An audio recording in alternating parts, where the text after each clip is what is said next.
Oh, yes. Art is a weapon. When I read that, I was like, oh, wow, yeah. About the street scene. You know, graffiti is energy. It's fucking energy. It really represents life because, like, from the darkness comes the light. Out in the street, all they're getting is some hard-tied feet. Why do people fuck? Why do people eat? I mean, come on, why do people piss? Because it's just, it's like instinctual. It's inside of you, it comes out. Every day they go to school. Become so numb to all the images that you're assaulted with that it takes potentially something absurd to make you question the rest of what you're being confronted with. We're not asking for the space, we're taking the space. Talking about the beat. Graffiti just transcends all boundaries. You know, you have kids from every type, every walk of life, every ethnicity, every economic background. To give him a plan. Heads turn slowly wherever he goes. He's a man and he damn well knows. This is the biggest art movement our world has ever seen. Bigger than the Renaissance, bigger than any of this stuff because of the sheer numbers alone.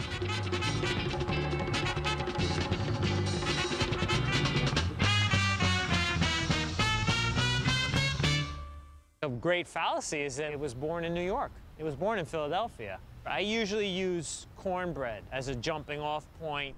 I was the world's first graffiti artist. I started here in Philadelphia. I went to Europe, Japan, Africa, you name it, it's there. And all roads leads back to me. This right here used to be a wall, the electric company. This is the very first wall I wrote on. I got the name of reform school because I insisted that the cooks would bake some cornbread as opposed to the white bread that we're eating every day. And every day I would go back to my harassment about cooking the cornbread, and every day would grip me by my shoulder, get your ass. And the name cornbread had a ring to it. I got wrote the name on the back of my shirt and I started writing it all over the halls of the juvenile institution. Everybody talked about my name all over the jail. So I figured if they talk about my name all over the jail, they would talk about my name all over the street. And that's exactly what happened. The more they talked, the more I wrote. The more they talked, the more I wrote. As he did this, his name seemed to grow and grow and grow, and he just became a household name, more or less. 1971, a friend of mine named Cornelius Hosey got killed. And we called him Corn, short for Cornelius. The newspapers thought the corn was short for cornbread. And they erroneously announced my death in the newspapers. So I know what to do. I'll snatch everybody's attention. So I went to the Philadelphia Zoo. I wrote on the concession stands. I wrote on the wall where the monkeys at, where the lions is at, on the park benches. I wrote cornbread lives on both sides of the elephant. I got locked up for that.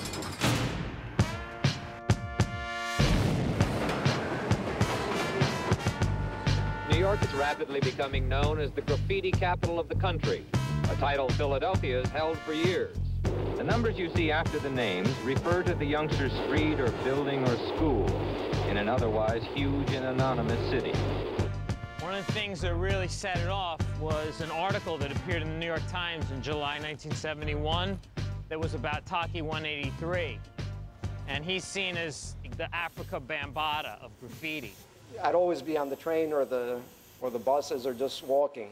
Yo, this dude is from 183rd Street, and he's killing it all over. How come I see this dude in the Bronx, in Staten Island, in Queens? Taki was a messenger. So in his job, he had to go all over Manhattan. And he wrote Taki 183 wherever he went. I was hitting the East Side a lot, where a lot of people worked on newspapers or magazines. And I guess I'm the guy that made it popular, because I hit at the right place at the right time. There was already a writing movement, but the article overnight amped it up. Well, the city back then was like trash. I mean, when you went into the Bronx, it looked like, man, you was walking into World War II. Like Germany, when it was getting hit. They actually let the Bronx die. I grew up in the Bronx. We had no parks to play in. We played on the sidewalks, Skelzies, run, catch, and kiss, tag. We used to run around, throw 40-ounce bottles at each other. The city was in such ugly condition, and they're not doing nothing. I'll give you something to do. Right. Get up. Bomb. That's why they say bomb the system. You do away with all the things that you're subjected to in everyday life, and to go on route, it's like just say, fuck everything else. I'm going to do my thing. To really reach out, say, look, I'm here. I exist. This is me. Hello, world, I'm fucking here.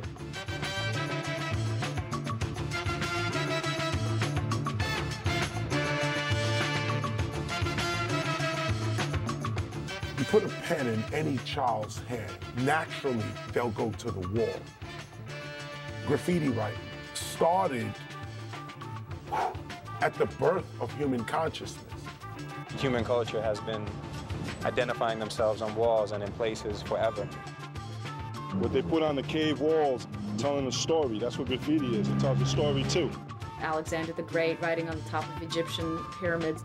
Very, very early instances of people traveling to locations and leaving their marks behind. I think when the Romans and the Crusaders and all these different cats in history, it was less of an art form, a developing, living thing. It was more just like Tony was here, Anticus was here.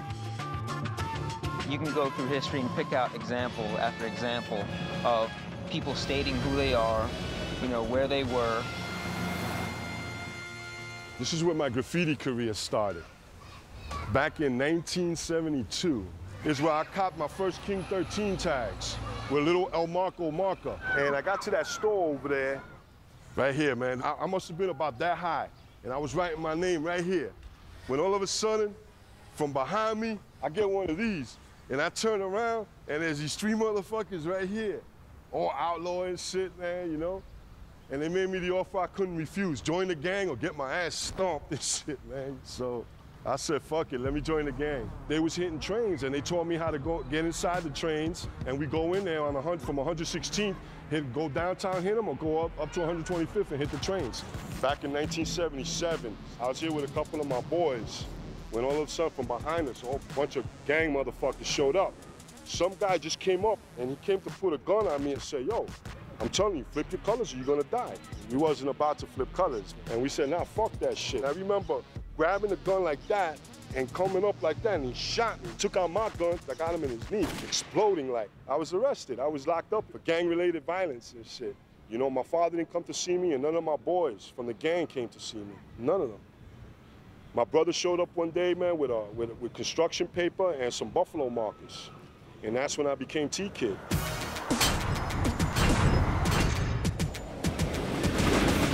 We didn't call ourselves graffiti writers. Society called us that. We call ourselves bombers. We were in the military. The military ain't got nothing to do with what you guys think. We don't care about you. We're into killing, burning. It's on now, motherfucker. Lock and load. Bombing is just all-out destruction.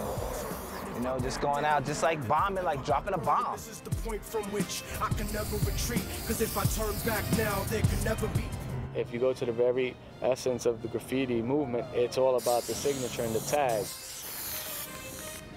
But that grew to something bigger. Somebody grabbed the can and said, hey, this is cool, but this is better. This is how we do a throw up. I'm gonna show all you New Jack motherfuckers out there. First you do your outline, then you fill it in. Using a fat cap, which spreads real quick, as you can see. Now I'm outlining my throw up. It could take me up to a minute or two. Boom. And that's it, baby, it's a wrap. And then somebody say, right, but this is better than all of that.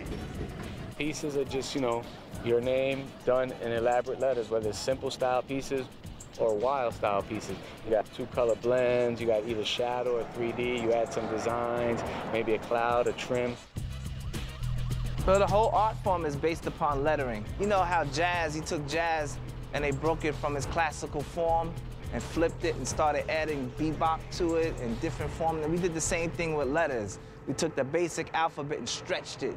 We took a P, as you see here, and elongated it here, and added extensions here, and just added funk to it, like we do to everything. You don't want to lose the basis of the letter, but you want to lose the letter. It's taking your name, your identity, and like exaggerating it. P-O-S-E-T-W-O opposed to. Wild style really isn't a style of letters, it's a way of life. Okay, let's get that straight right now, yo. And I gotta give a shout out to Tracy 168, the president of the Wild Style crew all the way back in the 70s. So I was wild. Don't tell me how to live unless you're ready to die for me. But style, class, I respect you, respect me. So wild style combined as one word became what I live like, who I am. It couldn't be me doing it by myself. It took everybody to believe in a certain way of living. And we reflected it in our graffiti, in our letters, and that's how we expressed it. That was wild style. We go up, yo, let's go to the top of the Brooklyn Bridge. Let's do a piece right there. That's wild style. Doesn't matter if the letters are all nasty or, you know, flowing with style. No, no, no. It's my name is up on Brooklyn Bridge. You ain't fucking doing that, my man. That's wild style.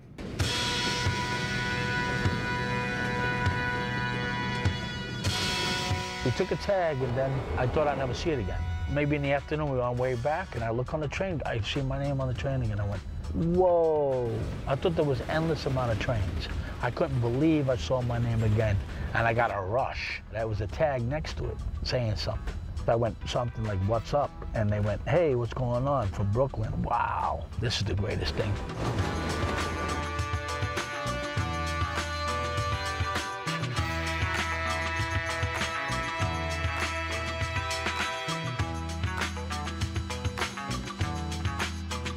That artwork come to you moving around on wheels.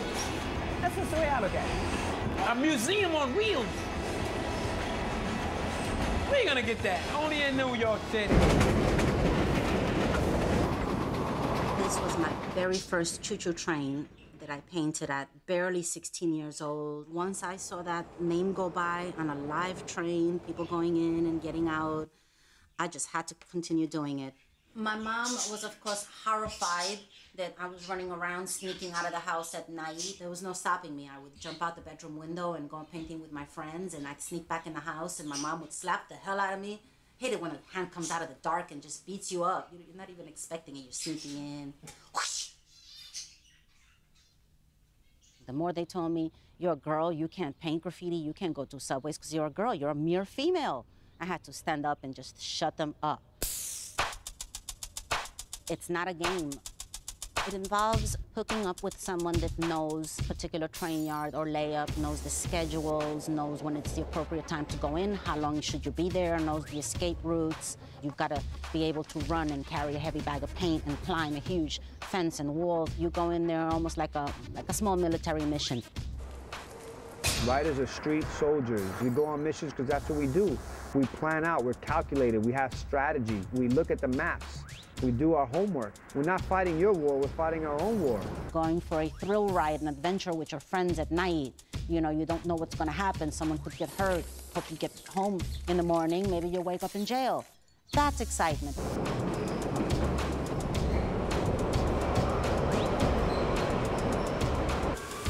Back in '89, they officially cleaned the last train. The city got smart. They recognized that graffiti writers like fame. Take the fame away, and you have no graffiti. Here's the deal. You write it, I clean it. You write it, I clean it, you write it, I will never let it leave the yard. Eventually, you're gonna say, the hell with that. Ain't gonna let it roll, nobody will get to see it, and that's what they did. All the writers said, F it, hell with that.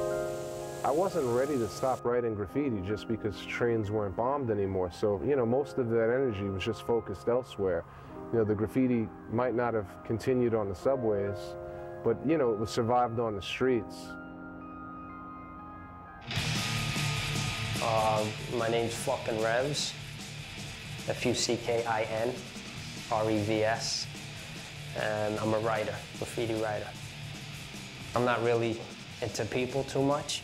Some people go to a job and they say, I'm a people person. Well, I wouldn't say that. I got my dog, he's my partner, you know, and that's all I need, you know what I mean?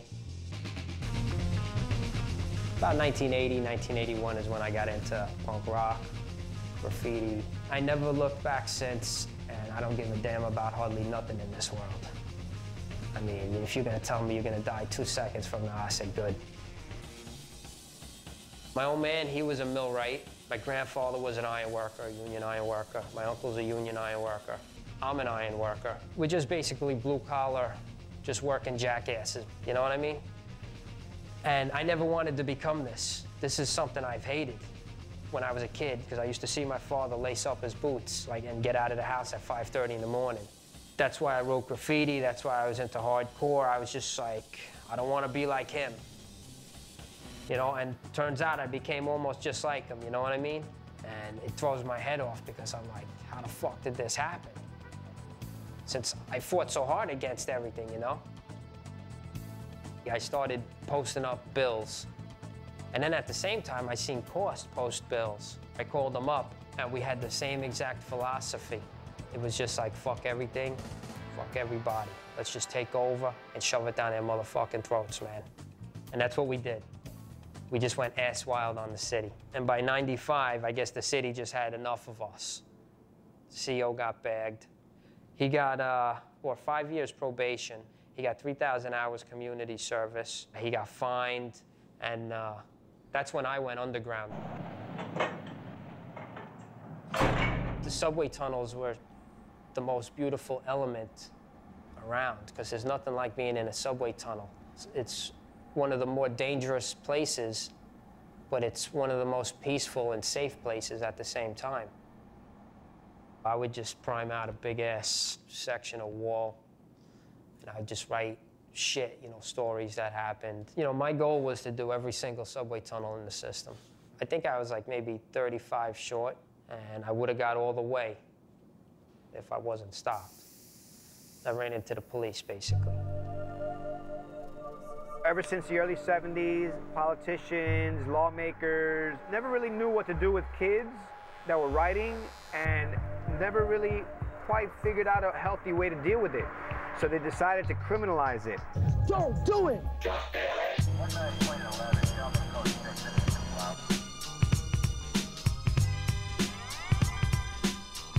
The subway system is the lifeblood of the city. People weren't riding the subway, they were leaving the subway in droves. Most people said 40, 50, and 60% of the crime in the city occurred in the subway. Why do people feel it's so bad? Well, look at the graffiti. Now, it is not to suggest that the graffiti caused the crime, but the graffiti gave the impression, at best, that no one was in control of the system. Well, the broken windows theory is expressed in a metaphor. Just as a broken window left untended is a sign that nobody cares and leads to more damage, more broken windows, so disorderly behavior and conditions left untended is a sign that nobody cares and leads to fear of crime, more serious crime, and urban decay.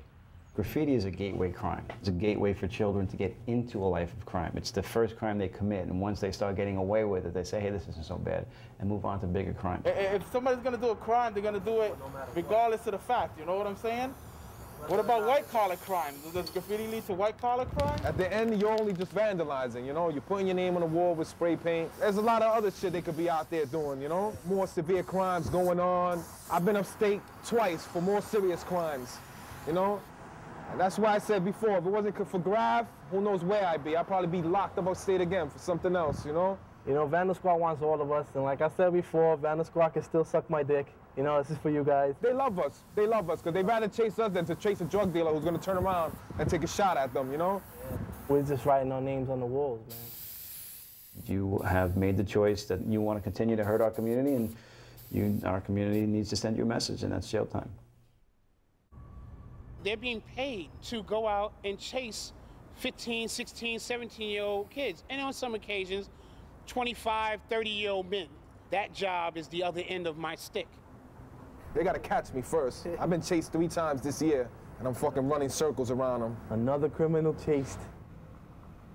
It's probably the only crime where a person actually signs their name to it. You can now put a tag into a police computer, find out if someone has been arrested anywhere in the city using that tag, using warrants to take these vandals' computers, because these guys, you know, they're doing it for notoriety.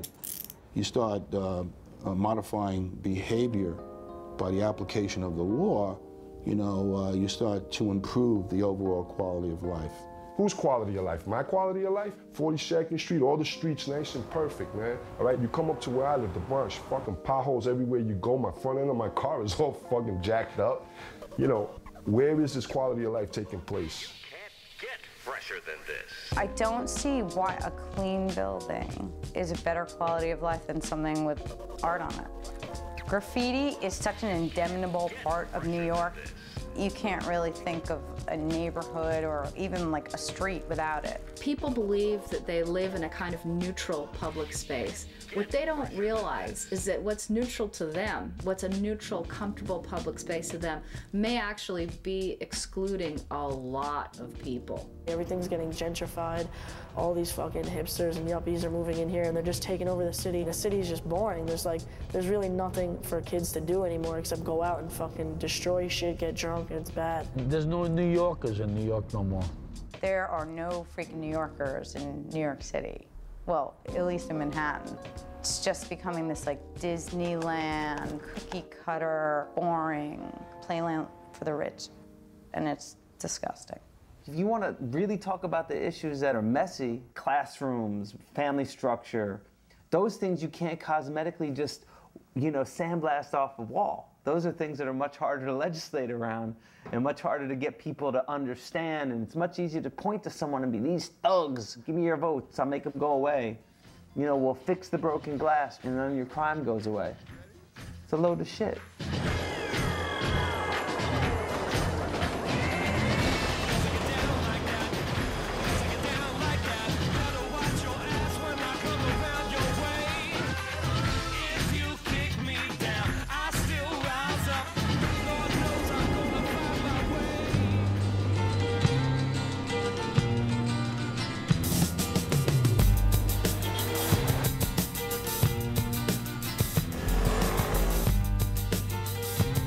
Je m'appelle Blake Laura, je suis artiste graffitiste.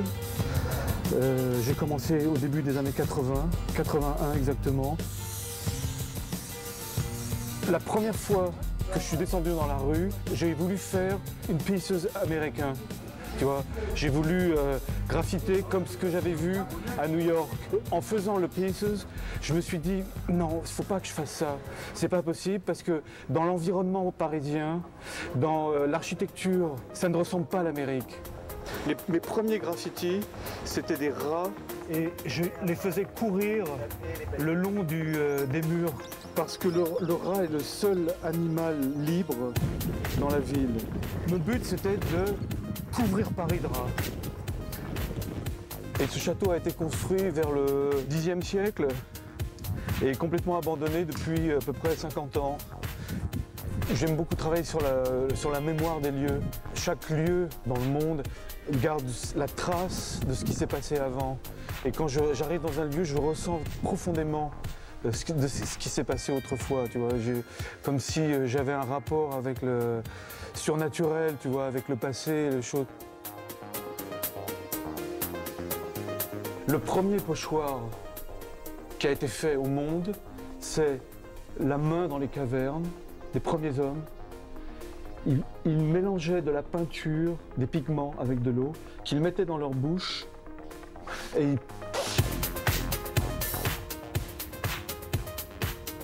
Est-ce que ça vous dérange si je colle une affiche ici? Dans ma jeunesse, il n'y avait presque pas de sans-abri. Hein? Aujourd'hui, il y a énormément de sans-abri. Je travaille sur la misère, le paupérisme en France, directement à Paris. L'art doit servir à une cause, à mon avis. L'art doit... Pas une cause de militantisme politique, mais des causes sociales.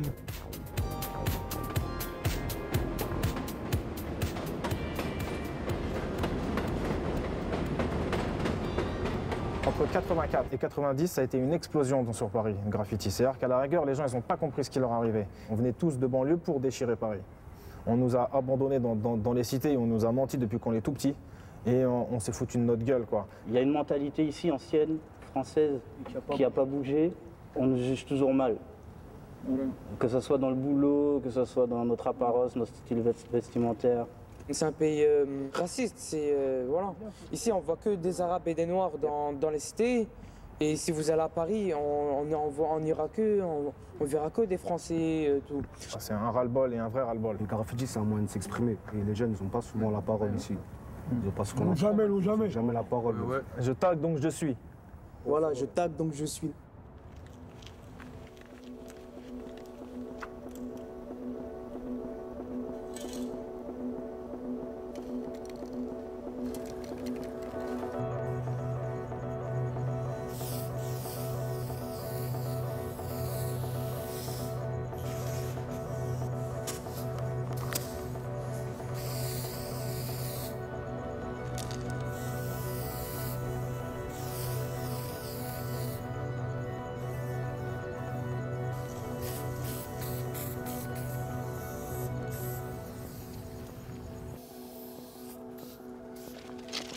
With every name belongs a person. The M, the I, C, K, E, and the Y. And it's Mickey. I developed as a writer from a young girl, just scribbling names. And basically, you can only develop by doing it and not talking too much about it, but just paint, paint, paint, write, write, write. All my artwork is about eyeballs, eyeballs, eyeballs. It's watching the world, same thing as these aliens, they also watch. But I think the eyes are watching in a more serious way. They're kind of like checking things out, if everything's okay or not.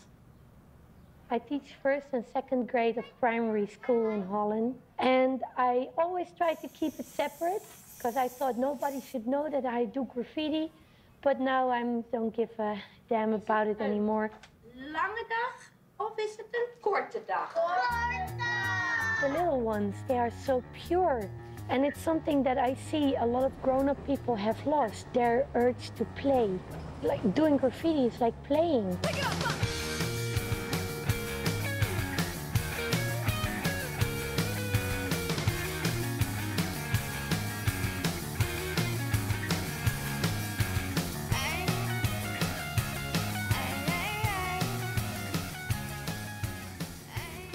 Holland is always known for its great graphic design, and that's a tradition that's got to be shown in the graffiti art you make, because graphic design is such a highly developed Dutch product.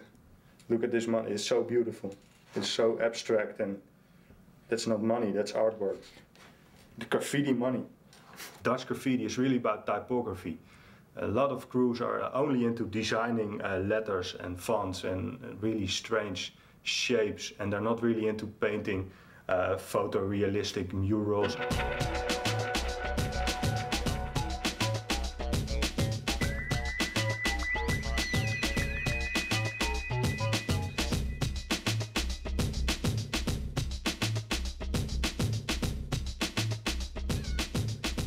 This building is 28 meters high. It was the highest graffiti in the world, so we also entered the Guinness Book of World Records. It makes no sense to fight against illegal graffiti with the police. You came up with some more smart ideas, and this is, I think, a really smart idea to show the kids that maybe you can start tagging a little bit, but after a while, after maybe half a year, you have to think about, okay, in which direction I want to go. Maybe do some jobs or do some canvases to think if maybe graffiti can be their future.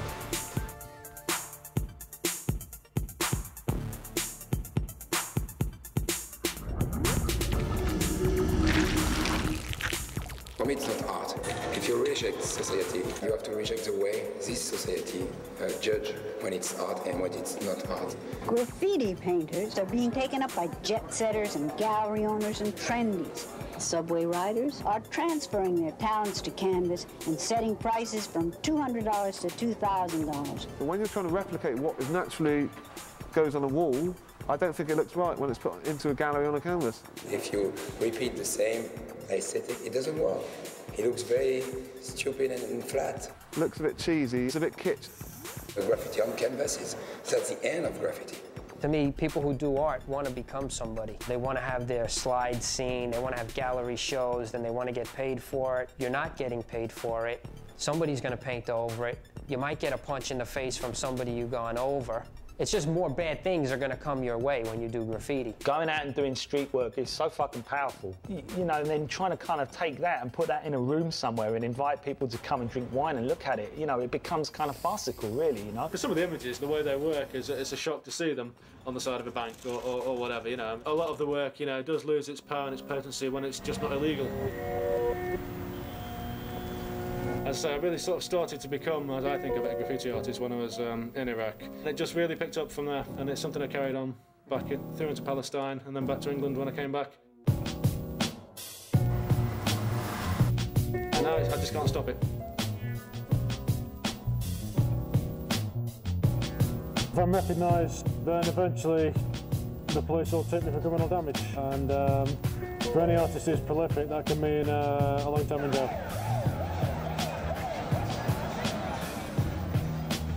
We've got Operation Big Picture mapped, take pictures of it, keep a log of where they are, how long they've been there for, covert observation. We want to put the fear on taggers and people who are responsible for this illegal activity. They should be looking over their shoulder, like, who's looking at me? If I'm about to do this tag, are the police and the council going to jump out? I'm told that we're one of the most cambered up cities in Europe. Perched upon the 16th floor, you have a bird's-eye view of what's going on below, especially if you can see it through the lens of a camera in your own home. Subscribers to a new TV service called Digital Bridge can now eavesdrop on what's happening down there.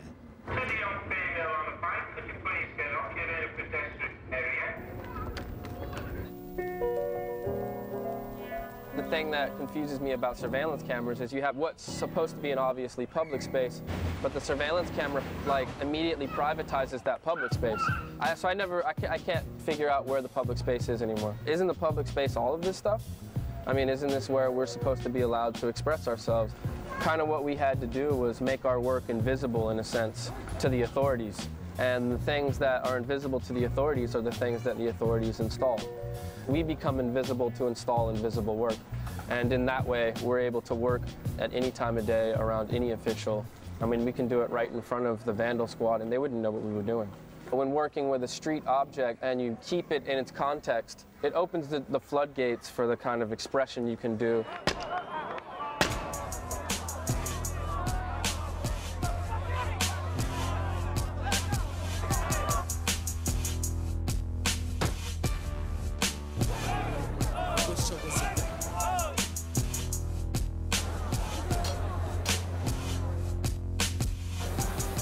Und wenn man einmal sagt, in dieser Gesellschaft besitzen die Sprayer ein Sonderrecht, nämlich dass sie sich um Gesetze nicht zu scheren brauchen, dann ist das auch ein Anschlag auf den Rechtsstaat.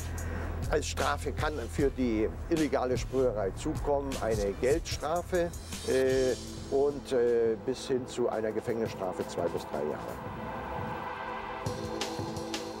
What can I say, you know? I mean, the law is the law. Weil ich einfach Lust darauf habe und weil mich Deutschland ankotzt und weil die momentane soziale Lage hier einfach voll für den Arsch ist, Hartz IV.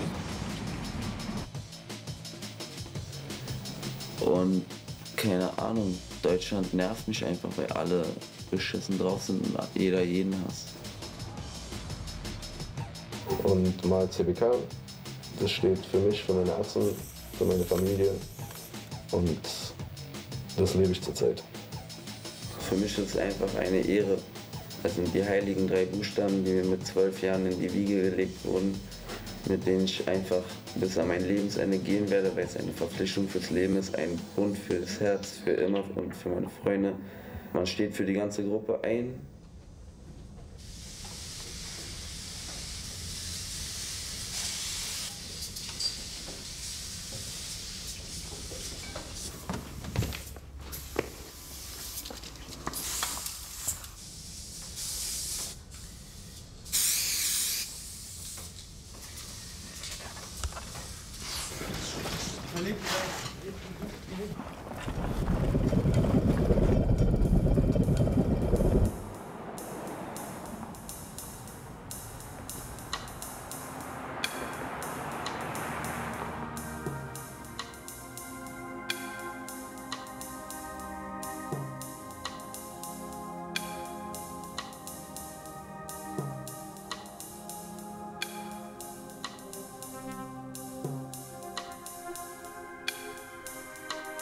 La situación de estar ahí en la cárcel sin tener una culpa como la mía, que era por pintar, una culpa fuerte, te puede destruirte, ¿no?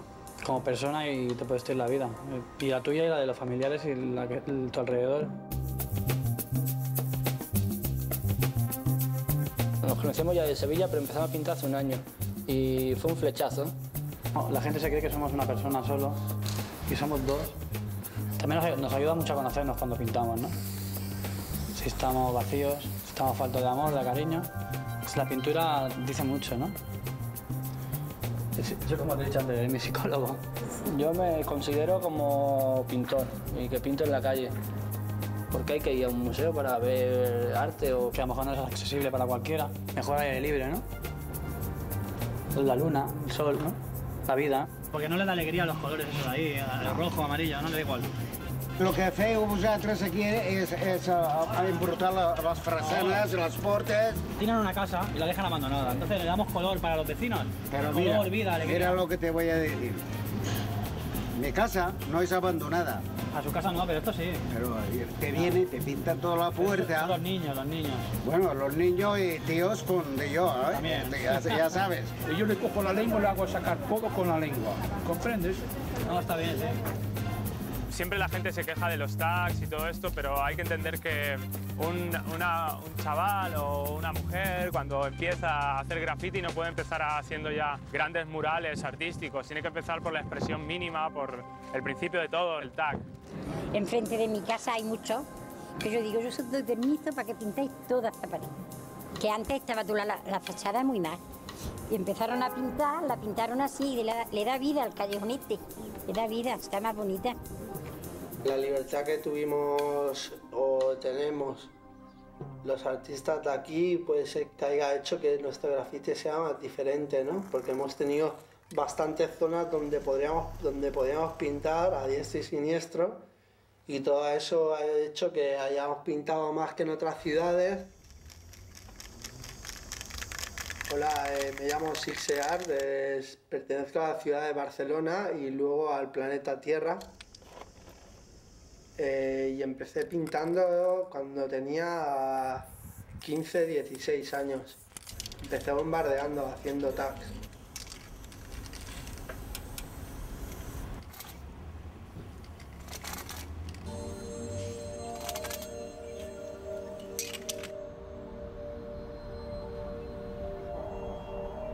Empecé a pintar letras y pintaba pez.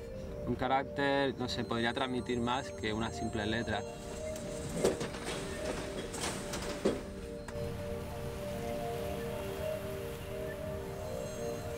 Ya me he aburrido de poner mi nombre y saber qué es eso, que en la calle puedes decir más cosas, ¿no? Que, joder, la calle es una cosa pública y está para decir algo, ¿no? Y te das cuenta que es absurdo, ¿no? Estar en cada esquina de las calles. Es decir, que es una evolución, no te puedes quedar ahí atrapado, ¿no? Me gusta implicarme con ella, que haya una unión con ella. Entonces, empiezan a coger y rascar y transmitirle una fuerza y una violencia. Es algo muy pasivo que te acepta todo lo que le des. Lo que me interesa es que cuando mi trabajo es observado por gente de fuera de graffiti puedan llegar a percibir algo que no sea un lenguaje totalmente codificado, que solo entienda la gente de graffiti. Me interesa que llegue a otros públicos también.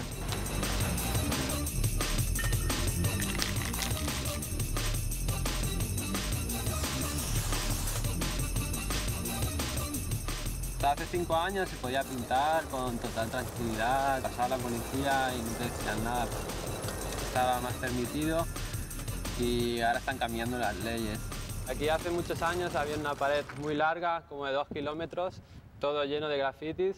Y era como toda la zona industrial, que la gente venía aquí a pintar, como veis por aquí, y lo permitían, tal grandes muros. Muchas de las zonas que teníamos antes las han tirado abajo como zonas industriales o paredes del centro que se podían pintar y de esta manera lo único que pienso que van a conseguir que la gente bombardee más y haga lo que a ellos menos les gusta. I'm Pike and that's... Yeah, Nug. We paint a lot together, but we come from totally different ends of painting in a way, you know? I'm more for the fucking shit up part, and he's more like the... So we meet in the middle, and it's a fresh combination.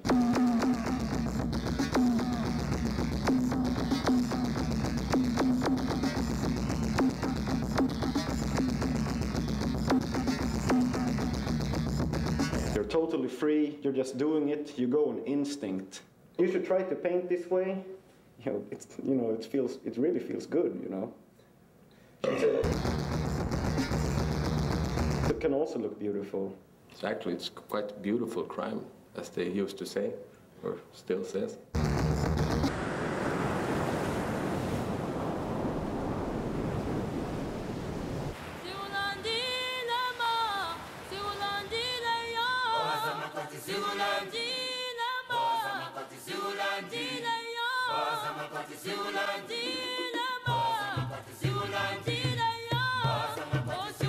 There's a saying in Afrikaans, it goes net harse en dwarse skryf hulle name op mure en glase, which means only fools and idiots write their names on walls and glasses.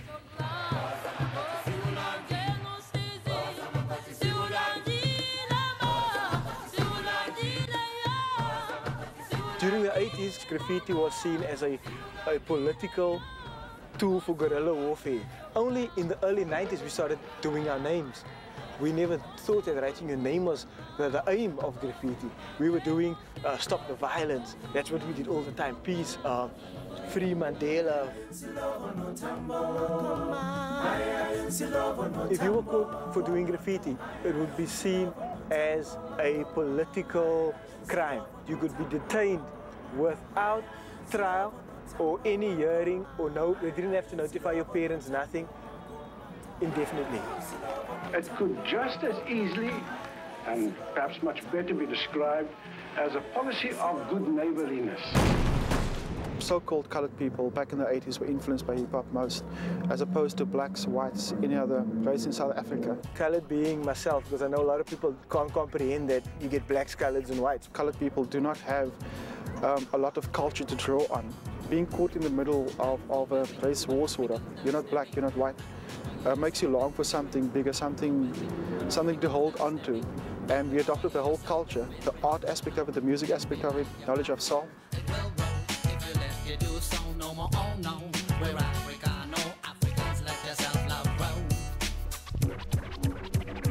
This whole area is District 6. During apartheid, they did a forced land removal act, which was a law that was passed, which kind of certain areas were zoned for demolition, and they just wiped out like whole communities. It was areas where people were living together. They segregated all the areas into black, white, colored, basically. I think these poles were put up, someone was going to build, and then the government stopped them. Yeah, we're just kind of making them a bit more interesting.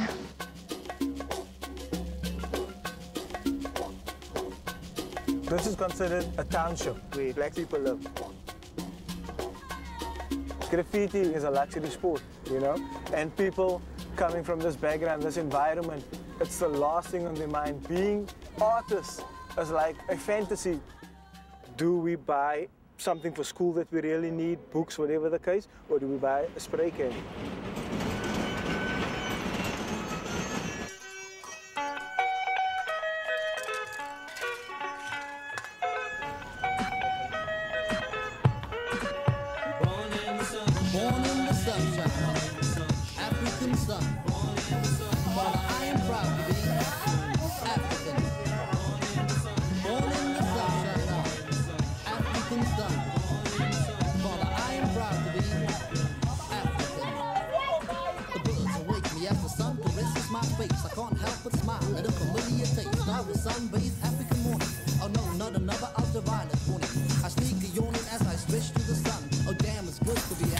Graffiti isn't an expression, it's me, it's my life, you know? It made me more mentally aware, it made me socially aware, it made me just politically aware. In hindsight, you look back and go, what we're doing actually did make a difference, and it wasn't just about writing a name, it actually was like helping towards something, because it gave them individual status and made them part of something bigger, it made them belong, you know? And made them feel that they are personally worth belonging to something. seeing someone doesn't understand graffiti, but what he sees on the wall kind of changes him, or the way he thinks, or influences him in a certain way, in a positive way. Have you seen this kind of painting before? No, I'm not. No. What do you think? I like it. It's very beautiful. You like the painting? Yes.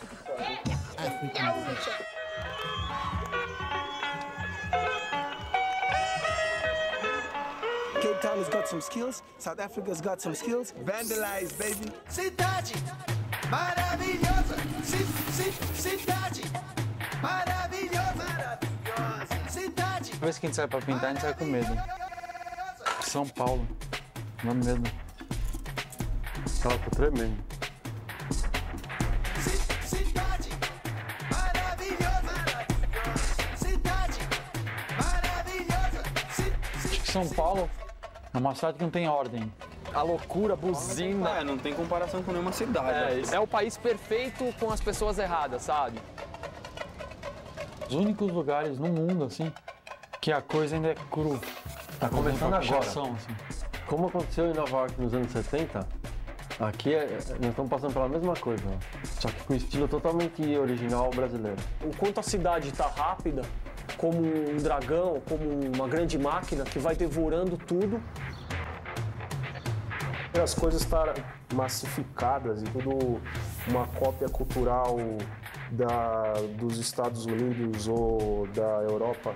Tá à mercê do que o poder está fazendo, do que o povo quer fazer, do que os estrangeiros querem fazer com a cidade.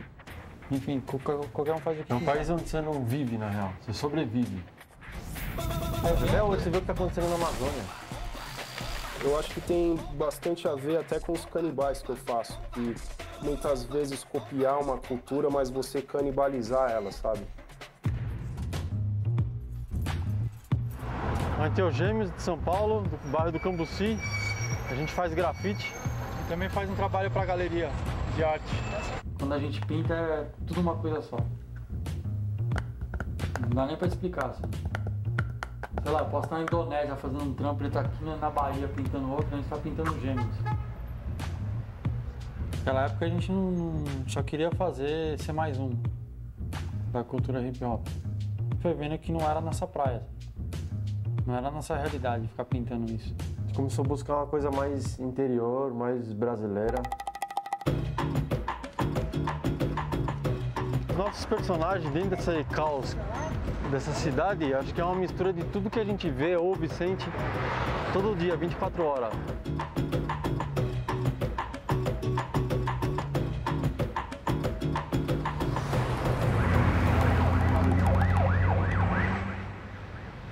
Opa! Tudo bom? Tudo bem? Me dê um toque pro pessoal lá que a gente tá fazendo o trabalho aí. Só refazendo, né?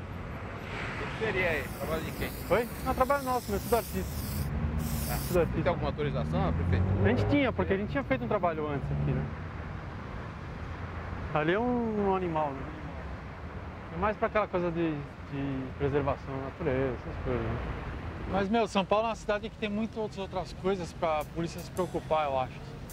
É muita merda rolando, assim, muita. Muita. Então, meu, grafite é só isso, assim, ó, na cidade.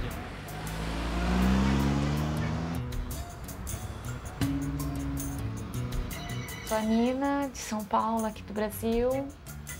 Eu tava numa rua, uma vez no centro da cidade, eu pintei duas meninas, carinhas de nenê, assim, que nem do meu estilo tem, só que nuas, e elas tinham seios e tinham o corpo parecido com o de criança, mas eram como se fossem mulheres. E um cara criticou, falou, por que você tá pintando isso? Não sei o quê, começou a me criticar meu trabalho. Eu falei assim, agora olha aquelas adolescentes do outro lado da rua, que eram prostitutas. Por que meu trabalho é agressivo e elas não são? Sabe, qual que é mais agressivo? Em outras partes do mundo nem tanto, mas eu acho que no Brasil a criança é deixada de lado. Nenhuma escola leva uma criança para uma galeria para ver uma exposição, ou leva para um teatro, ou para ver uma música, uma dança. Eu que resolvi começar a fazer coisas para ela, pegar dela e levar para ela.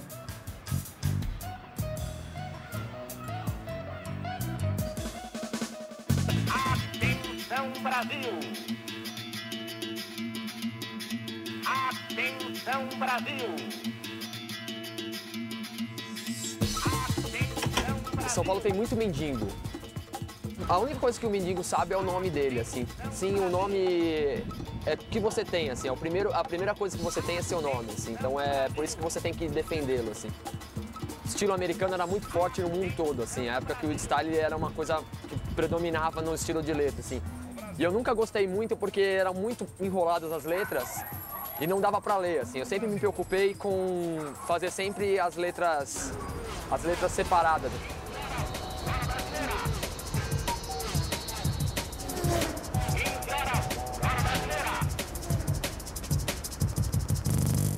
Para mim, assim, o que diferencia o grafite de São Paulo do grafite do resto do mundo é essa característica de ter pichação.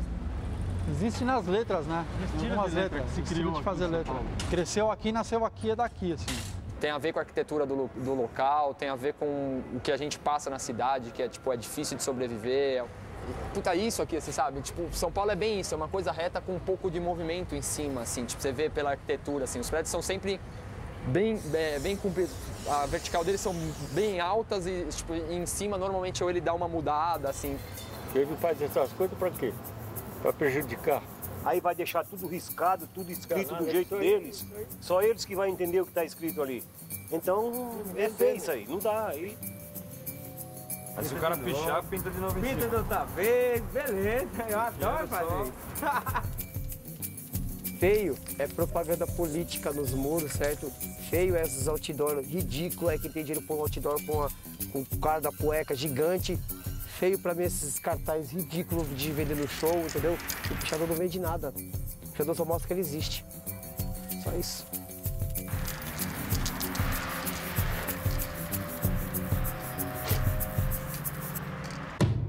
Beleza?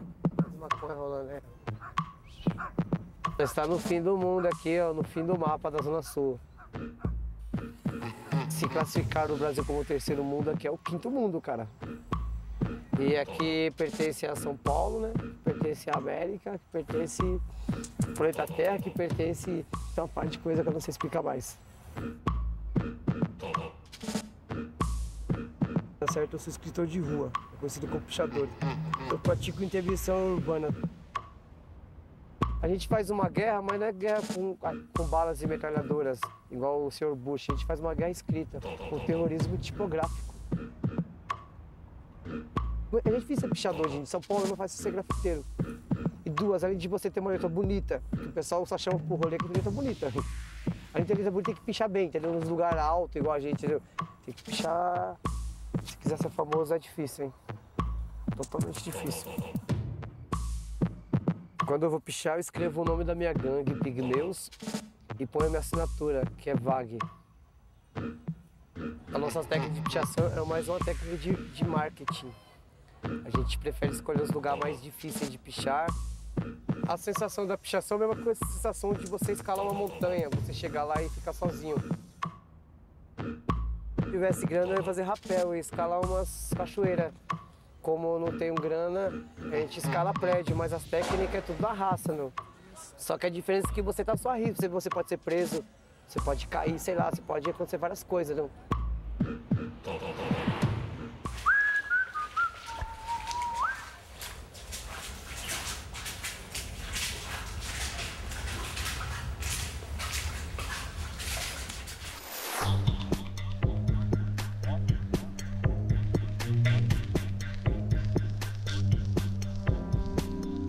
A gente está no lugar mais contaminado de São Paulo.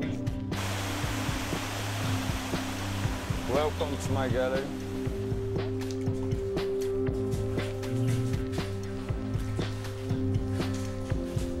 Esse aqui em específico foi justamente numa fase muito depressiva da minha vida, que eu estava muito down e procurei, talvez, como eu estava na vibe muito ruim, eu procurei também o lugar ruim. Então eu comecei a pintar nos lugares mais sombrios.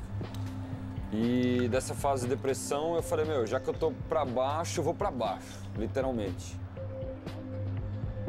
E eu acho que o meu trabalho esteticamente, ele tem menos importância do que o conceito que ele tem.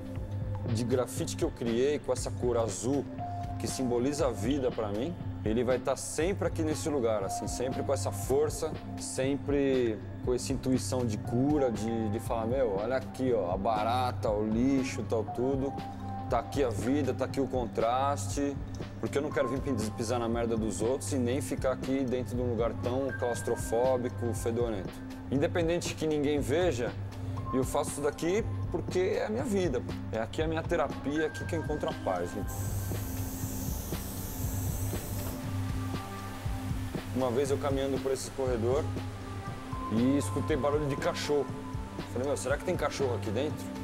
Andei mais, senti um cheiro de fogueira, de comida sendo preparada, quando me deparei, a mais ou menos 100 metros aqui mora uma família. Mas quando eu vi aqui dentro, num lugar desse, que barata, rato, o grande nível de bactéria, de doenças que tem aqui dentro, pra mim me comoveu muito. Tereza! Ô, Toninho!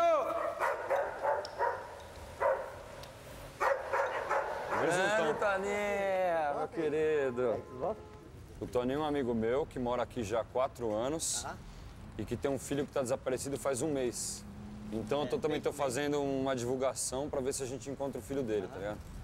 Deixa de lado para cá, então nós somos mais viver independente. Se falar que é seguro, eu estou mentindo.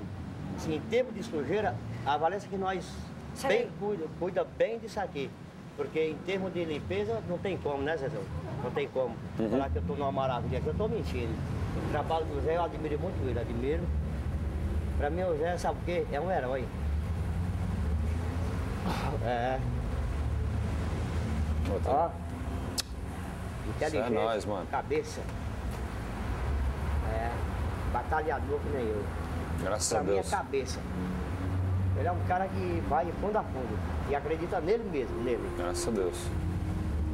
Do meu trabalho, sei a importância que ele tem para a cidade, mas eu tenho muita consciência, sei a força que ele tem, sei o tamanho da força dele é tão grande que um dia eu vou conseguir, através do meu trabalho, tirar aquele pessoal que mora ali. E quando a gente fala rua, cidade, as pessoas têm que ter uma visão mais ampla, porque quando eu pinto na cidade hoje em dia isso aqui, eu não quero pintar mais na parede, hoje eu pinto no chão, eu faço um trabalho que sai do chão, que passa por um poste, sobe no orelhão, enfim. Hoje em dia eu acho que eu dou um presente para a cidade, justamente num lugar tão podre que é esse aqui, da cidade de São Paulo.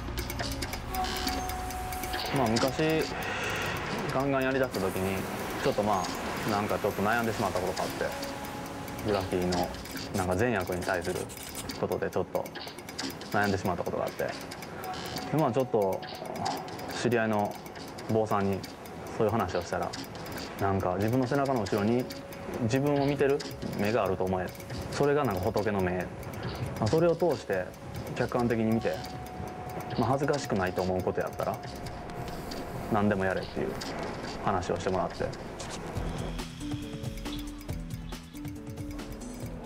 っぱ日本はやっぱ鎖国してた国だから、確かにこの国はすごいコントロールされてると思うけど、それに対しての、反抗がないっつったら、嘘になるし、ただこの国はすごいコントロールされてるけど、すごい隙間だらけで、実は、だからその隙間をすごい縫って、行くのが逆に楽しいみたいな。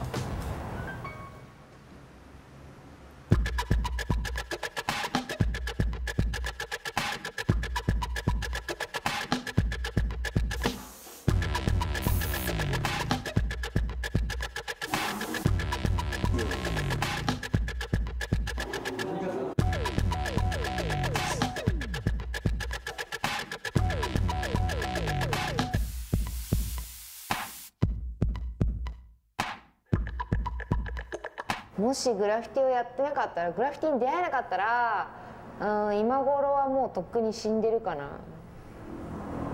まあ20歳まではもうしっちゃかめっちゃかな暮らしをしてて、人として崩壊しててなんかやらなくちゃなみたいのがあって、それからずっと雑誌とかをこまめに見るようになって、で雑誌を見た時にそのグラフィティアートっていう特集があって、それを見た瞬間うわーって思って、これだって結局その頃日本にはまだボミングっていう文化が定着してないし、ボミングっていう言葉すらなかった時代で、私はだからタギングとかの練習とかピースの練習って言って、普段からね恨みが多い警察署とかに書いて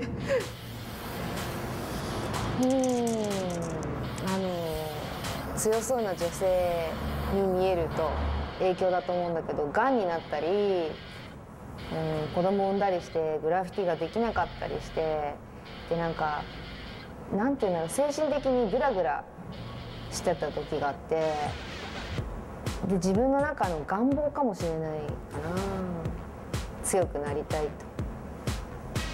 母親になってグラフィティにはものすごい影響を受けてて、っていうのは昔はすごいなんかほとんど 90% 以上がヘイトですね、憎しみ、怒り。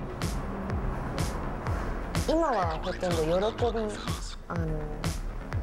ポジティブなイメージが多いです。赤ちゃんだったり。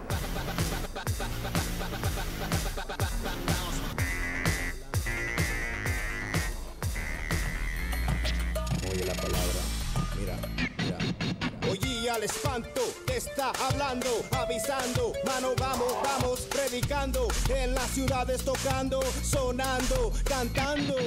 Los Angeles, youngest giant of American cities. A city that began as a sleepy pueblo in 1781 and has grown into one of the largest and most spectacular communities in the world.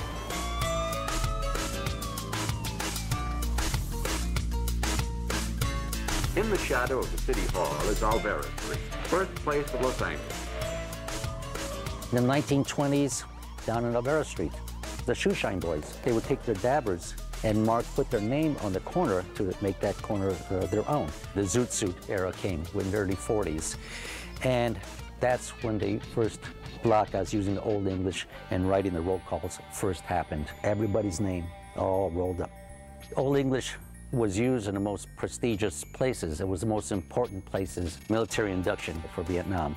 It would be our graduation certificates. It would be in the headline of the Los Angeles Times. It was an announcement of who we were and how many strong and which streets that we controlled. And this was the border, and this is our culture. And then around the 50s with the spray can, then the placas throughout the whole neighborhoods exploded. Bandana blanca, marca paz, bandana negra, marca guerra, paz, ves aves en la tierra, pero no donde cualquiera, guerra entre zonas, 3 puntos, vida loca, 2, 3, y otros tocan 4, 5, 6 personas. Right, most people, when they think of Los Angeles, most people in the Western world, they say, ooh, Hollywood. And then they, meanwhile, thinking that you're superficial. And of course that's true, but what they don't know about us is that we're deeply superficial.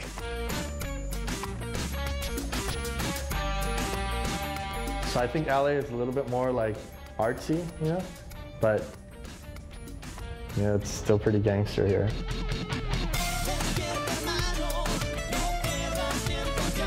Participaré en la batalla.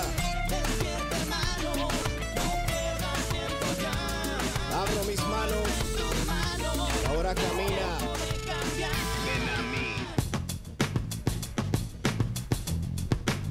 Hi, my name is Tribe, and I'm a graffiti artist, and DJ Lady Tribe is my DJ name. Sometimes I model, and then I've done an album. I'm more into having nice cars, my lowrider, and you know, being around real G's. Next to my brother Tumor, he's the king of the crew. I'm like the queen of TKO, which is dope because I got some control over the crew. Like, I don't like some bitch or somebody in the crew, they get the boot. If something goes down, shh, you better watch out, I'll fuck your ass up. If someone fucks with me, they're fucking with my whole crew. That represents LA lifestyle right there, you know? And that's the kind of, you know, crew TKOs, they got heart. I honestly don't have to go bombing anymore to prove myself. I've proven myself. Climbing on billboards, getting chased by cops 4 o'clock in the morning, you know, running into bums, getting chased by gangsters. Graffiti took me to places I never would have thought I would be. Like, I ain't scared of shit. You know, when you're riding on a freeway and you're like, damn, I want that spot right there. You go and get it. You don't give a fuck about the cops, about going to jail. You don't think of anything else. You just go and do it. There's people out there still bombing, which I give mad props to, but because of my situation, of like, you know, getting deported and all that bullshit. Like, I'd rather not. I'd rather do legal spots and DJ. That's why I got into DJing, so I could stay out of jail. This is something you do not do. Do not write on somebody's house. This stupid idiot wrote on my house, thinking he was hitting up for the crew. That motherfucker got fucked up.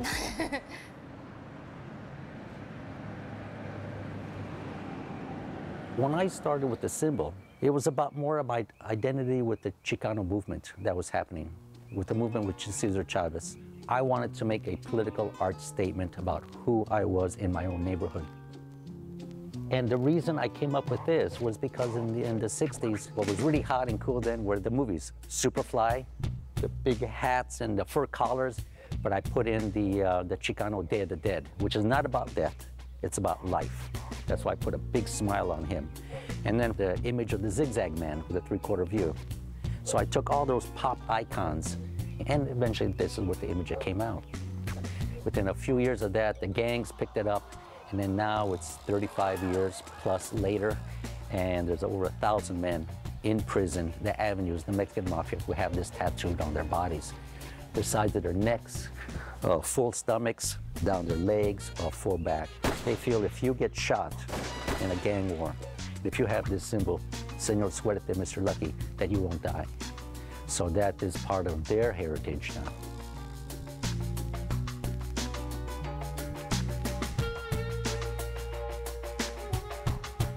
You know, the way that the city is designed, it's just very big and sprawling and spread out over a large area. You could do a shitload of graffiti, but nobody really ever see it. In LA, people don't really walk anywhere. You know, they drive their car to a little, you know, neighborhood, walk around a couple blocks, get back in the car and drive to the next place. It's more about doing big booming spots that when you ride in your car, the shit is gonna catch your eye and make an impact on you. The people that graffiti, that think they have the right to put their name anywhere they choose, that's basically anarchy. I'll do whatever I want, whenever I want, wherever I want, because I just feel like it, and the heck with you. They have no rules. They even resent being told that there are rules. They're waging a war against that part of our society which is civilized. I'm a struggling guy, working very hard to keep my butt off the street. And I don't like coming home after a 14, 16-hour day and seeing somebody's gang initials carved on the window of my car, which somebody did. So when somebody calls graffiti writers artists, I don't know what they're talking about. To me, they're criminals. Many individuals feel that it's part of their rite of passage, it is their way of expressing themselves, it's part of their cultural historical value in a sense, which is all basically hogwash. It is a multi-billion-dollar problem that's vandalizing private businesses and government agencies and private homes. There's no programs at the time that I was doing artwork. There was no Boys and Girls Club to go to that I could get art lessons at. Art lessons and all the art programs were taken out of my high school. You got all these kids that are out there tagging the walls, and the city's like, just wants them to stop. It doesn't work that way. I don't know what graffiti's about. It's a mystery. Every so often you'll come in the morning and find that graffiti's happened to the front window. It's amazing how fast a neighborhood can go from a working class neighborhood that has values and ethics, how fast it can become a slum if people don't fight against the graffiti. If you leave it up, it's a sign of surrender, and it spreads from one side of the street to the other. It's their way of telling the residents of the community, you don't own this block, we do.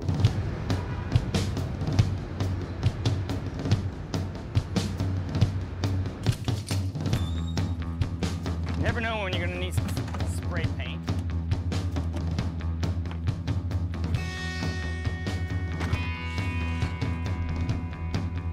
gonna go to this alley. See, now these two guys are not getting along. See, they've lined each other. Now there's a third person to join the group. See, here's a kid who's just getting in. He's in a gang, though. 3X means he's a gang. These are all taggers. Ton and POF. Ton has been around a long time. POF is just coming on the scene. Like an old Indian tracker, if you put me in any city in America, I can find that piece of graffiti and I can track you back to that person's house. See, here's an arrow down. This is gonna become a meeting spot for people out here. Because graffiti involves the ego and adventure and excitement and personalization and social networking, graffiti writers really get addicted to doing graffiti. Well, because graffiti has all that, people who hate graffiti get addicted to all that. There's the ego, there's the fame, there's the how much can we stop, who can we get. It's really an obsession with each other because the obsession with graffiti. Some of the things that in Los Angeles I'm noted for are my community activism in regard to just getting rid of vandalism. See, look, graffiti, garbage, and a sofa. Every time you see graffiti, you're gonna find garbage and other stuff, even if it's a really good neighborhood. Why are there finger marks at almost every joint? Why do you think that is? Do you even think about something like that? Oh yeah, I do. I think someone's trying to break into this garage. They're trying to see through here. That's why these finger marks are here. See, they're trying to go in like this. So what I'll do is I'll go over to these people and I'll say, I think someone's trying to break into your door. What they do is they'll put a camera up here or something. And that's how you stop crime. Anytime you see gang graffiti on top of tagger graffiti, that's a bad sign. A lot of gangsters in this city, they'll shoot you on sight just for riding in their neighborhood. They call like a green light on the whole city on graffiti writers. You know, they see you like creeping down the street with a backpack on your back, and they're gonna roll up on you, hit you up, and ask you if you're a writer. If you say a writer, in some neighborhoods, they'll fucking smoke you right there in the spot. The only obvious answer to me was I figured out was I control an area that has almost no graffiti in it. Once the gangs see that no one's disrespecting their area with graffiti, you can then ask them to stop putting their gang graffiti up, and they will. You now have totally eliminated the violent nature of graffiti from happening. And I'm not out at night with a bat and a flashlight and driving a tank. I just let the kids do whatever they want. Wake up in the morning, stuff is gone. Do you remember when our video store and a bunch of other buildings on the block got all messed up? You know, vandalized. Oh, yeah! So there was spray paint and marker all over the building's walls, and there were trash cans tipped over. It made me really mad. The only way we're going to eradicate graffiti is through an education program. Nestle's, Blockbusters, Little Caesars Pizza, the kids are getting rewards. So we're kind of using the concept of branding. So a child goes into a store with his parent and says, oh, there's a Nestle candy bar. Mom, remember when the graffiti people did that? It constantly sends them the message. So we're doing it as a marketing campaign. People from negative stimuli cultures that do not understand the positives, if provided with a sufficient negative stimulus, will stop their negative behavior. I think one good thumb might really be televised, and that would end it. Oscar demanding a dethumbing on TV, and he's targeting teen taggers.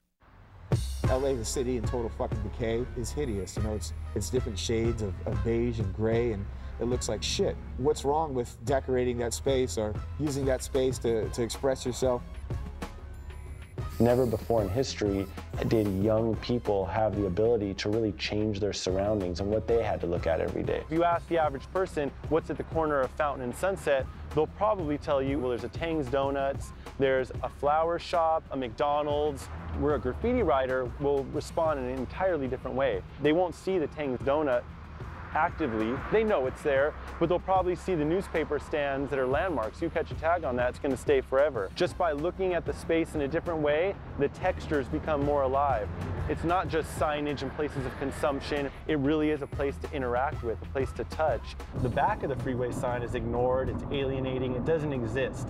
But graffiti writers, using this alternate vision of the city, were able to see the back of the sign, climb up there, and interact with it by putting up their graffiti. You're hitting a heaven when you hit the back of a freeway sign. It does not look like the nighttime is covered. It's almost graffiti time.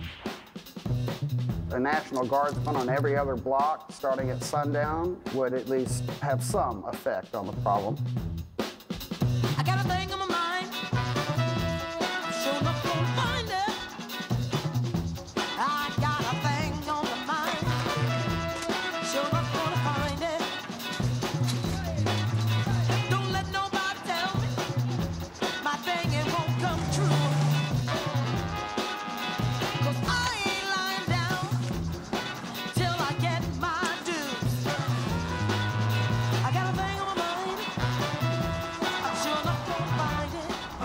Shepard Fairey.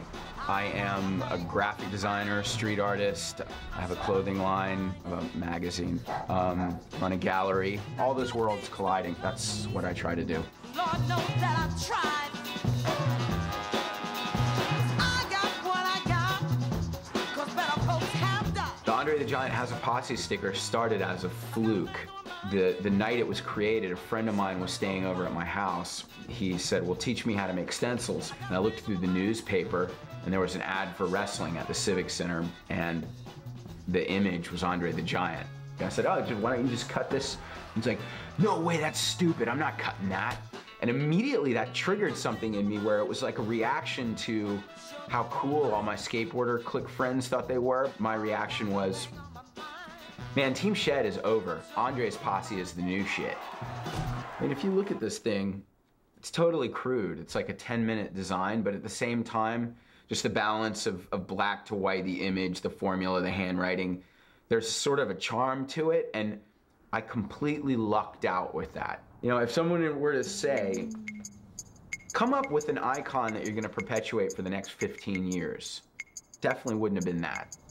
But the more I put it out there, the more of a reaction it got. And the whole idea of utilizing this sort of trend psychology of no one wants to be the last one in on something, and something gains real power from perceived power, I definitely was fascinated with that and became addicted quickly to seeing the results. I felt like the face had a lot of resonance already, and that I should continue with the branding of the image and just transition it into something that had more of an Orwellian connotation. So that's when I simplified the face to what I call the icon face.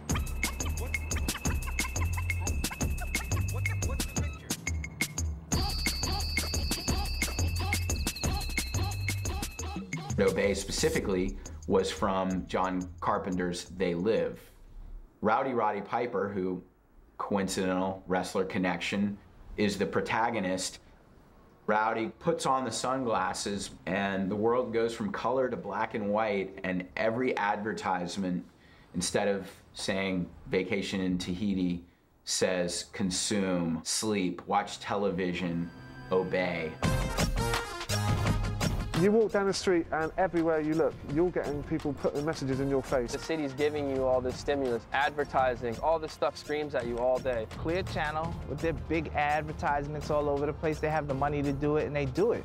Que eso es contaminación visual y como ya lo tenemos tan adquirido en nuestro subconsciente, no nos damos cuenta. I'm walking down the street and then you see this big advertising, beautiful, beautiful woman. It's like I'm getting raped. There's a chemical reaction happening in my body. And this is a waste of energy somehow, because sometimes it takes me half a day to get this picture out of my mind. This is something I'm not asking for. Lo nuestro es lo mejor y serás el más guapo y tendrás la mejor chica, ¿no? Entonces eso para mí es mucho más, digamos, molesto o agresivo que ver un tag.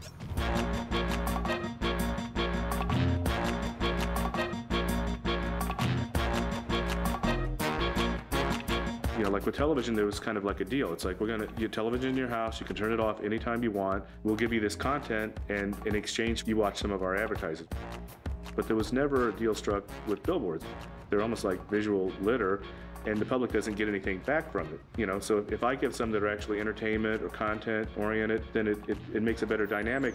The reason I started doing billboards in the first place was because I came to New York, I saw the trains, but I was stuck down in Texas, and we didn't have subway trains in Texas, but what we did have was millions of billboards. About every 2 years, you know, I tried to do it legit. I was in Toronto. I tried to do a billboard there that said, support divorce, the great heterosexual institution, kind of dealing with the gay marriage issue. They said, for no amount of money, are you going to be able to put that message on one of our billboards? If you don't fit inside their political agenda, then you're not going to be able to run with their billboards.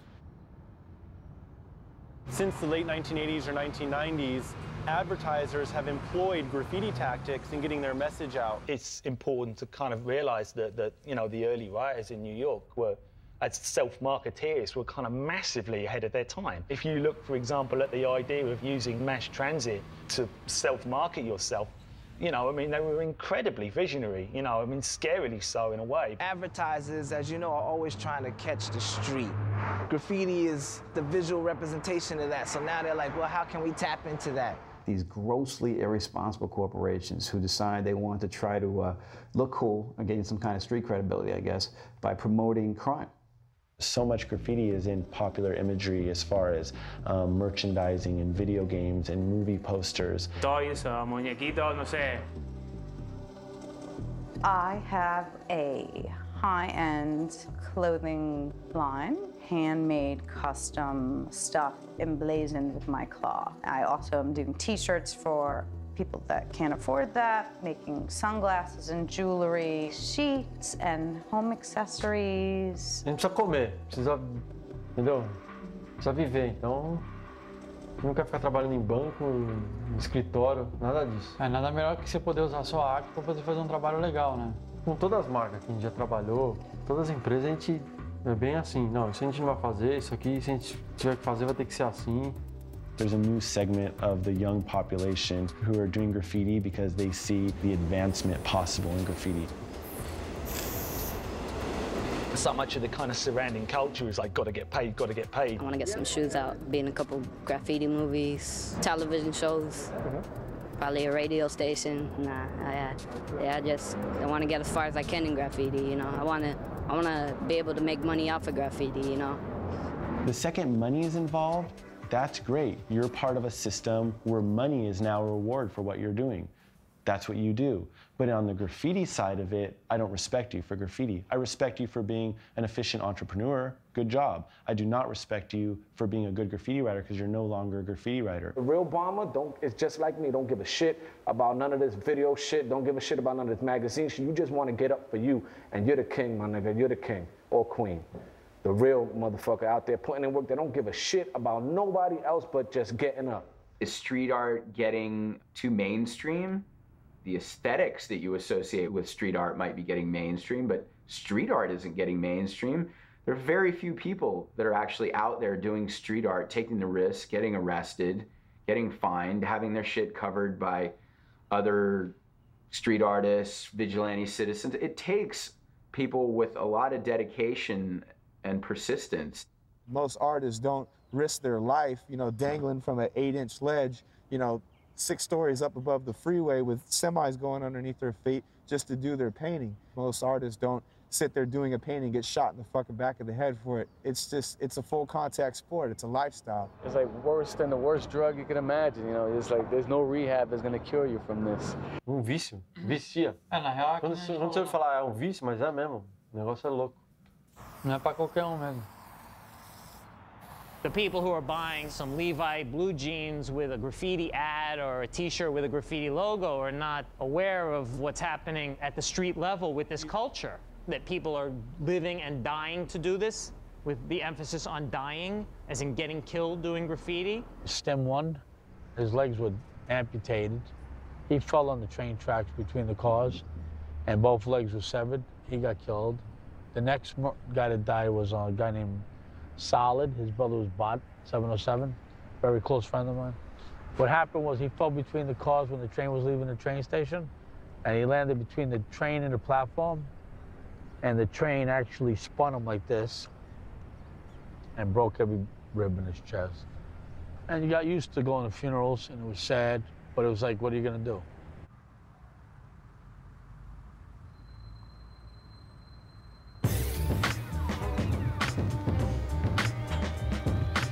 Space is a commodity. We live in a capitalistic society, therefore people with the greatest access to funds get the most amount of space. There's a lot of things I see that I think are offensive that are in my streets. A lot of big, ugly, cheap buildings are being built and they dominate the skyline. And to me, you know, I'm walking around the city feeling like this fucking sucks. I can't see the sun, but what I do see is an ugly, you know, building. Não achar que o pichador é que é o problema. Não, a cidade é feia por causa dos pichadores. A construtora do prédio de alto padrão desrespeita o espaço público. Do they go out and make a list and ask the people pass by, like, what color you want this building to be? No, the guy buys the building, it's his building, now he can put in your face whatever he wants to. I just see it like, no one asked for my graffiti and no one asked for your damn wall. The human body or the eyes is not there to look only at straight lines. When you look at nature, there are no straight lines, only architecture, only street. That makes you sick. There is a vacuum that city creates. a spiritual vacuum, social, but the thing about graffiti is that you decide to fill this vacuum with beauty. Acho que é uma questão que todas as cidades do mundo têm que discutir ou estão discutindo de quem é o espaço público. If I were to come to your house and tag on the outside of your house, would you come out and look at it and be like, oh, it's art? You know, I really appreciate the fact that this person decided to redecorate the facade of my building. You know, then again, you know, I'm 38 years old. If you would have asked me the same question when I was 16, I'm sure I would have had a different answer. I'll never write on people's homes, you know, never write in churches, schools. You know, it's just unnecessary. Why piss off people? Why attack people's personal space? I don't want anybody attacking my personal space. I don't even want people coming and knocking on my door. I sure as hell don't want them writing on my fucking house. I just think it looks, can I swear? It looks a shithole.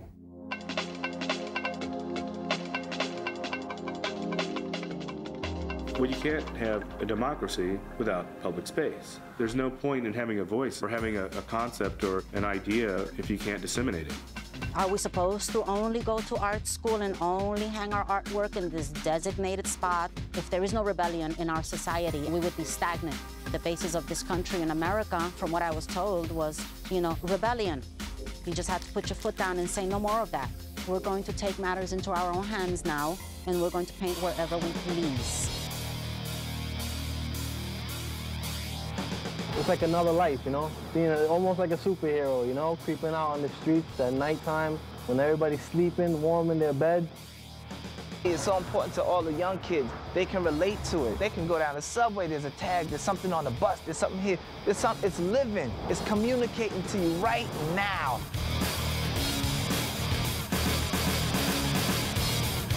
Right on public property.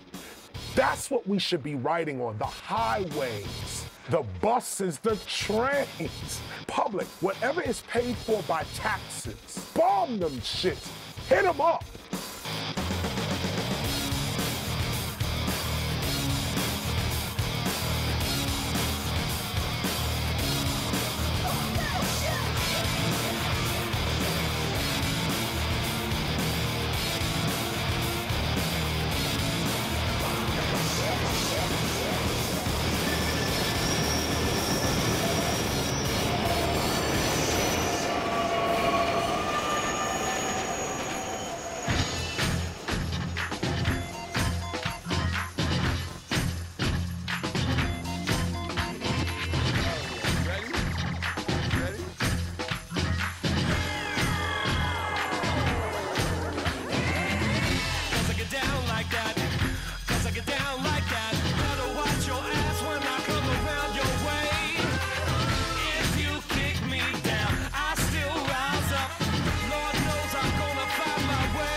Outside the box, I'm inside the circle of fate. Down is up, the elevator stop, the cable pop. I made a dookie rope like what? I can't bow down or toss the crown. Lose the fight? Nah, I only lost the round. Of course I found my source of sound is precious. Up and down like blood pressure. Who can't shoot me? You can't stop me. I am props P. Soon as cops creep. Why all of the hate? Cause love is key. What up, creative? Creativity. What can't be done is what I'm doing.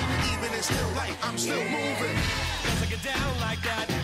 Cause I get down like that. Better watch your ass when I come around your way. If you kick me down, I still rise up. Lord knows I'm gonna find my way. Cause I get down like that. Cause I get down like that. Better watch your ass when I come around your way. If you kick me down, I still rise up. Lord knows I'm gonna find my way. Kick me down, I'll just rebound. What was hidden before, I see now. Mistakes are perfect. I create the richest, worthless version of purpose on the earth's surface. Even with bad circuits, the tip. I love the top, the bottom is bliss. My pain, I'm gonna find my way. I'm what goes around, I'll be back someday. Keep on pushing and pull my weight. Cause we all looking beyond gaze. At the pace that's peace of the present state. The parallax is the place where the demons play. Peons praise, pinned in glory. Till it's my time, I'll wait eons for me. To show love is a blessing. To begrudge is to die by your own weapon. Step it. Cause I get down like that. Cause I get down